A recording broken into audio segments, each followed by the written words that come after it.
Okay, y'all lock in because this is going to be a long one because we're going to talk about the Republican budget. They have absolutely released it. And baby, when I tell you it is some bullshit, it's some bullshit.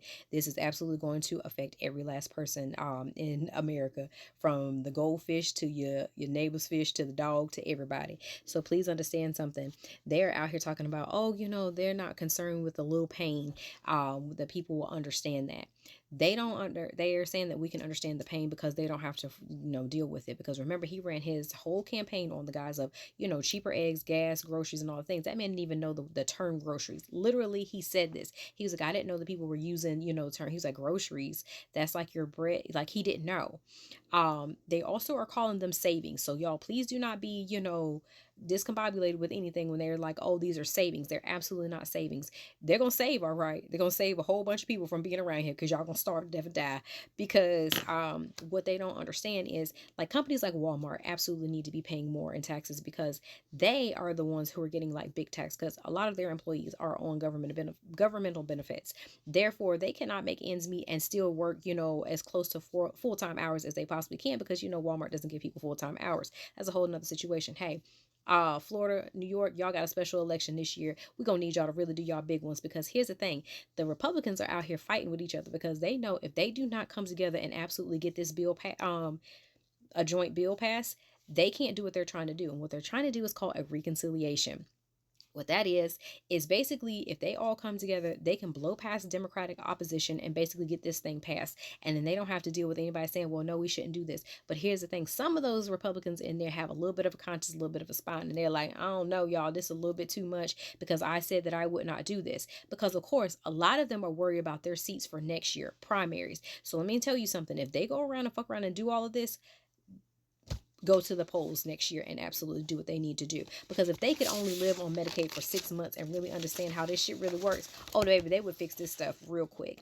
So please understand, this is in the tune of 4.5 trillion in tax cuts. 1.5 trillion in spending reductions. And of course, they're going to increase that debt ceiling, because they have to cover up when the last time he was in office and they spent so much damn money.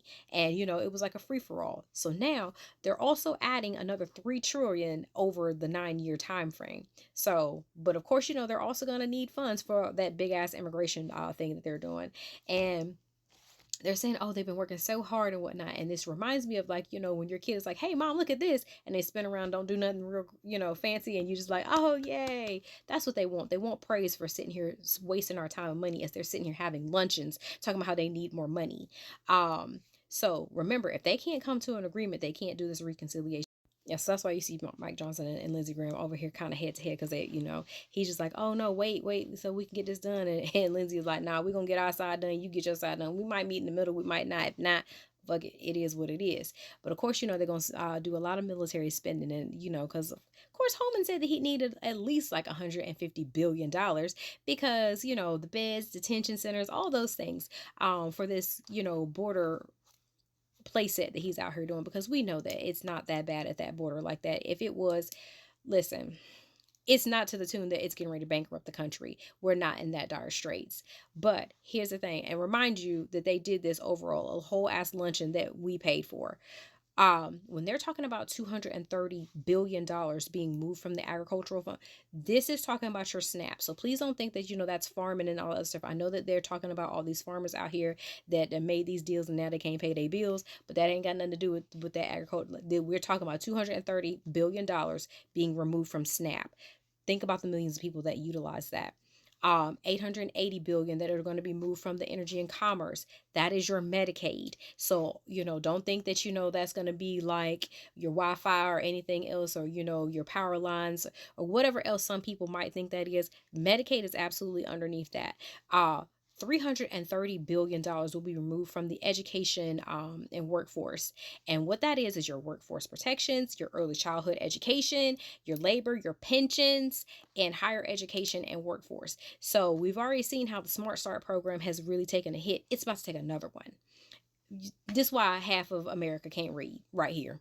So y'all, pay attention to what the hell's going on. Start calling all these people and telling them, hey, you better get in there and get some sense. Y'all talking about y'all got common sense. We need to see you vote with it.